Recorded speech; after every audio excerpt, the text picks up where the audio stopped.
নমস্কার বন্ধুরা, কেমন আছো তোমরা সবাই? আজকে আমি আবার একটা ঝিঙে আলু পোস্ত রেসিপি নিয়ে চলে এসেছি।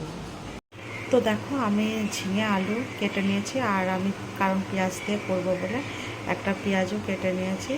তো দেখো, এরপর আমি কড়াইতে সর্ষের তেল দিয়ে দেবো, কারণ পোস্তটা সর্ষের তেল দিয়ে করলে খেতে। তেলটা আমার গরম হয়ে গেছে, এরপর আমি পেঁয়াজগুলো দিয়ে দেবো।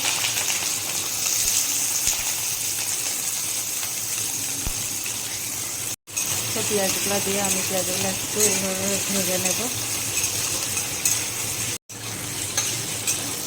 কারণ পোস্তটা সর্ষের তেল দিয়ে করলে খেতে খুব ভালো লাগে। পেঁয়াজটা ভাজা হয়ে গেছে প্রায়, এরপর আমি আলুগুলো দিয়ে দেবো।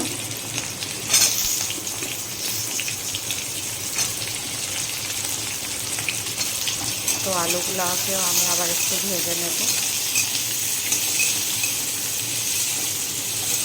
ভাজা হতে থাক।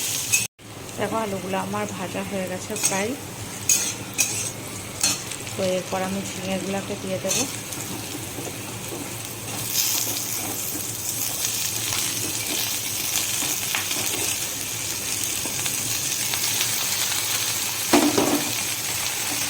তো আবার একটু ঝিঙেগুলোকে আমাকে ভালো করে ভেজে নিতে হবে।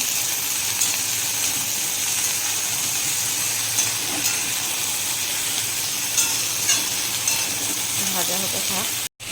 এবার আমি 4টে কাঁচা লঙ্কা চিড়ে দিয়ে দিলাম, আবার একটু নেড়ে দিই। এই ঝিঙেগুলো মনে হচ্ছে প্রায় ভাজা ভাজা হয়ে গেছে। এরপর আমি মশলাটা করে নেব। তো এবার আমি পোস্ত আর কাঁচা লঙ্কাটা বেটে ফেলবো। এবার এর মধ্যে আমি অল্প লবণ আর একটু হলুদ দিয়ে দিলাম।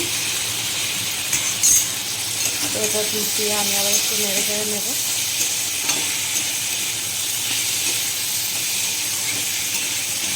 পোস্তর মধ্যে অনেকে হলুদ দেয়, অনেকে দেয় না, তো আমি সামান্য একটু দিলাম। পোস্তটাও আমার এদিকে বাটা হয়ে গেছে। এরপর আমি পোস্ত বাটাটা দিয়ে দেবো। পোস্ত বাটাটা দিয়ে আবার আমি একটু নেড়ে চেড়ে নেব।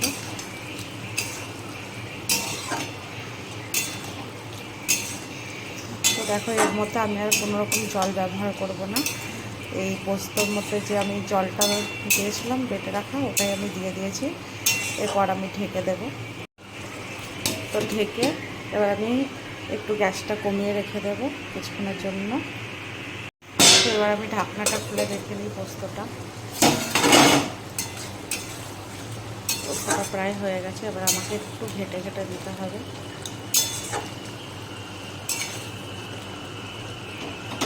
আমি আলুগুলো একটু ঘেটে দেব।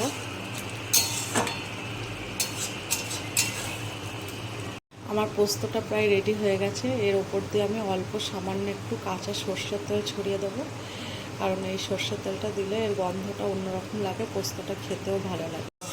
আর পোস্তটা হয়ে গেছে রান্না, এবার আমি নামিয়ে ফেলবো। দেখো, পোস্তটা কি সুন্দর হয়েছে। আমি নিজেই রান্না করে নিজেই বলছি কি সুন্দর হয়েছে। তো আমার পোস্ত রান্না রেডি হয়ে গেছে। তো এই পোস্তটা দিয়ে গরম গরম ভাতের সাথে খেলে খুব ভালো লাগে খেতে, মাছ মাংসও লাগে না। তো আমার এই পোস্ত রান্নার রেসিপিটা যদি কারো ভালো লাগে তো অবশ্যই একটা লাইক শেয়ার কমেন্ট করবে, এতে আমার আরও ভালো লাগবে। তো ধন্যবাদ।